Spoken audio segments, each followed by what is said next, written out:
तो आज हम बात करने वाले हैं गढ़वाल की चमोली जिले की एक भूली बिसरी कहानी के बारे में। हम्म। कहानी का शीर्षक है भूली हुई घाटी का गूंगा देवता। हम्म। ये बिंदाल घाटी के बारे में है, एक ऐसी जगह जहां कहते हैं कि सूरज की रोशनी भी भटक जाती है। और वहाँ एक पहाड़ी आत्मा है। हाँ, एक गूंगा देवता जो बोलता नहीं बल्कि हवा, परछाइयों और इशारों से बात करता है। और कहानी की शर्त भी सीधी सी है कि जो इन इशारों को समझने में चूक गया वो फिर कभी लौटा नहीं। बिल्कुल।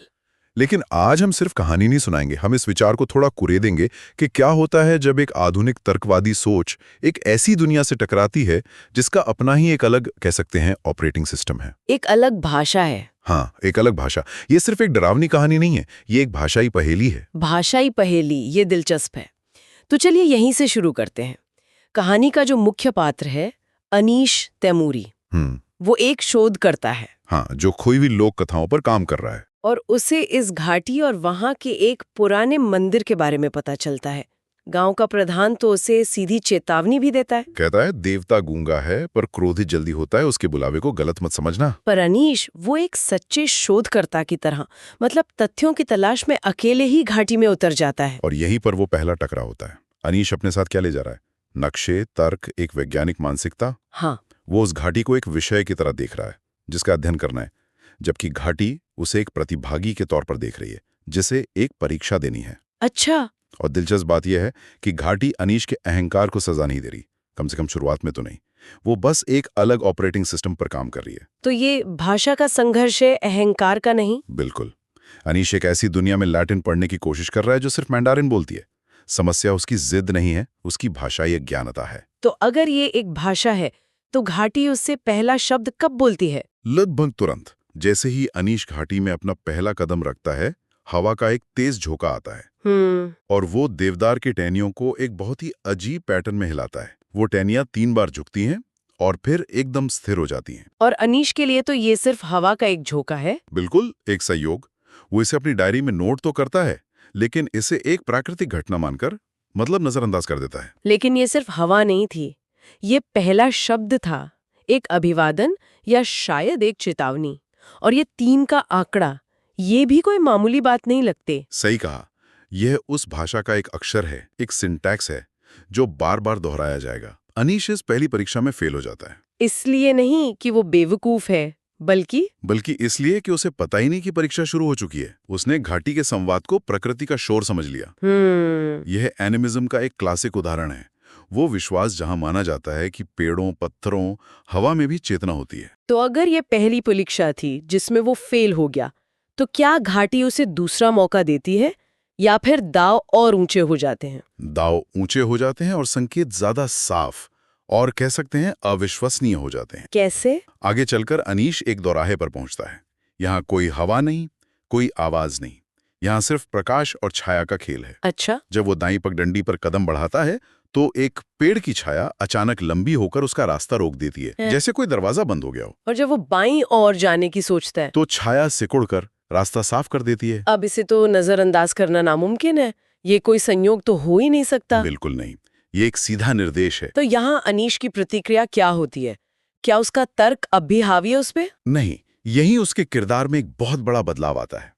पहली बार उसका तर्क हार जाता है और एक अनजाना डर और सम्मान हावी हो जाता है। वो समझ जाता है कि वो किसी ऐसी शक्ति से निपट रहा है जो भौतिकी के नियमों से नहीं बंधी है। बाईं पंगंडी चुनना सिर्फ एक रास्ते का चुनाव नहीं था, वो समर्पण का पहला कदम था। उसने उस भाषा का पहला अक्षर पहचान लिया है। और ये बाईं पगडंडी उसे एक ऐसी जगह ले जाती है जो शायद उसकी शोध का केंद्र थी, एक वीरान खंडहरनुमा गांव। हाँ, वहां 10-12 टूटी फूटी झोपड़ियां हैं। लेकिन जो चीज उसे बेचैन करते हैं वो है हर दरवाजे पर कील से बना एक ही निशान, 3 तिरछी रेखाएं। हाँ, वही 3 का पैटर्न फिर से लौट आया है। देखिए, ये घाटी की भाषा का व्याकरण है। 3 टहनियां, 3 रेखाएं, एक सुसंगत प्रणाली। लेकिन फिर कहानी एक और डरावना मोड़ लेती है।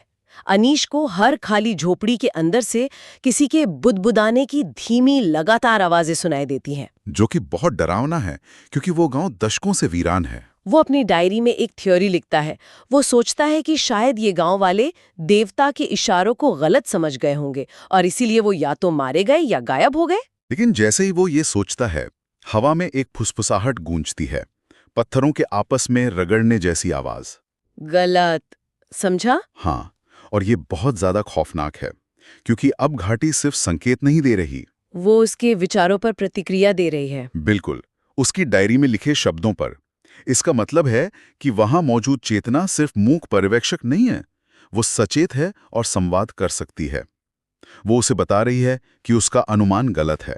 और वो बुदबुदाहट, वो आवाजें किसकी हो सकती हैं? कहानी हमें ये सोचने पर मजबूर करती है कि वो शायद उन लोगों की आत्माएं हैं जो वहीं फंस गए। वो लोग जिन्होंने संकेतों को गलत समझा और अब वे उस जगह की चेतना का एक तरह से हिस्सा बन गए हैं। एक चेतावनी की तरह। हाँ, एक रिकॉर्डिंग की तरह जो लूप पर बज रही है। इस खुलासे के बाद घाटी अनीश को आगे कहाँ धकेलती है? क्योंकि अब तो वो सिर्फ एक शोधकर्ता नहीं, बल्कि एक डरा हुआ इंसान है जो जिंदा बाहर निकलना चाहता है। घाटी उसे कहानी के दिल की ओर धकेलती है, मंदिर। अच्छा। अचानक गांव के सारे पेड़ एक साथ हिलते हैं और एक ही दिशा में इशारा करते हैं, पहाड़ी पर बने एक टूटे-फूटे मंदिर की ओर। और झोपड़ियों से आती आवाजें भी तेज हो जाती हैं। हाँ, और उसे ऊपर जाने के लिए उकसाती हैं, जाओ जाओ, जैसे पूरी घाटी उसे उस अंतिम रहस्य का सामना करने के लिए भेज रही हो। और मंदिर के अंदर उसे मिलता है गूंगा देवता, एक पत्थर की मूर्ति जिसका चेहरा बिल्कुल सपाट है, ना आंख, ना नाक, ना मुंह। ये अपने आप में कितना अजीब है, एक देवता जिसका कोई चेहरा नहीं। इसका क्या मतलब हो सकता है? मुझे जो बात दिलचस्प लगती है वो ये है कि यह मूर्ति मानवीकरण का विरोध करती है। हम इंसान हर चीज में चेहरे और इरादे देखने के आदी हैं। सही बात है। एक सपाट चेहरे वाली मूर्ति हमें उस सुविधा से वंचित कर देती है। वो हमें बताती है कि ये चेतना मानवीय नहीं है। ये हवा, छाया, पत्थर और पेड़ों का एक सामूहिक रूप है। इसका कोई एक व्यक्तित्व नहीं है, ये एक सिस्टम है। और फिर उस मंदिर में जो होता है वो शायद कहानी का सबसे खौफनाक हिस्सा है। हाँ, बिना हवा के मंदिर की घंटी बजने लगती है, मूर्ति की परछाई जमीन पर पड़ने के बजाय सामने की दीवार पर चढ़ने लगती है। और वो परछाई 3 बार अपना हाथ उठाती है। ठीक उन टहनियों की तरह। बिल्कुल। और फिर वो अनीश की ओर बढ़कर उसका हाथ पकड़ लेती है, जो बर्फ की तरह ठंडा महसूस होता है, और उसे मंदिर से बाहर धकेल देती है। यहाँ परछाई का व्यवहार विरोधाभासी लगता है। यह एक हिंसक क्रिया है, पर इसका मकसद क्या है? पहली नजर में तो ये एक हमला लगता है। हाँ, लेकिन ये थोड़ा विरोधाभासी है ना। बचाने के लिए इतना हिंसक तरीका क्यों? वही तो। क्या ये भी एक तरह की सजा नहीं थी कि तुम यहाँ के लायक नहीं हो, निकल जाओ? ये एक बेहतरीन सवाल है। ये दोनों हो सकता है। एक तरफ ये उसे बचाने का एक क्रूर तरीका हो सकता है। शायद मंदिर उस सिस्टम का केंद्र है, उसका कह सकते हैं कोर प्रोसेसर, और रात के समय वहां रुकना किसी भी इंसान के लिए घातक होता। तो उसे बाहर फेंक कर परछाइयों से उस सिस्टम में विलीन होने से बचा रही थी। हाँ, और दूसरी तरफ ये एक निष्कासन भी हो सकता है, एक संकेत कि तुमने पर्याप्त देख लिया, अब तुम्हारी सीमा समाप्त हो गई है। जब अनीश होश में आता है तो रात हो चुकी है और घाटी का असली डरावना रूप सामने आता है। अब उसे हर पेड़ और झाड़ी से जलती हुई आंखें घूरती हुई महसूस होती हैं। कानों में वही तेज बुदबुदाहट सुनाई देती है, गलत समझा। और यहीं उसे असली रहस्य का पता चलता है। हाँ, कि गूंगा देवता कोई एक इकाई नहीं है। ये उन अनगिनत आत्माओं का समूह है जो संकेतों को गलत समझकर यहीं फंस गईं।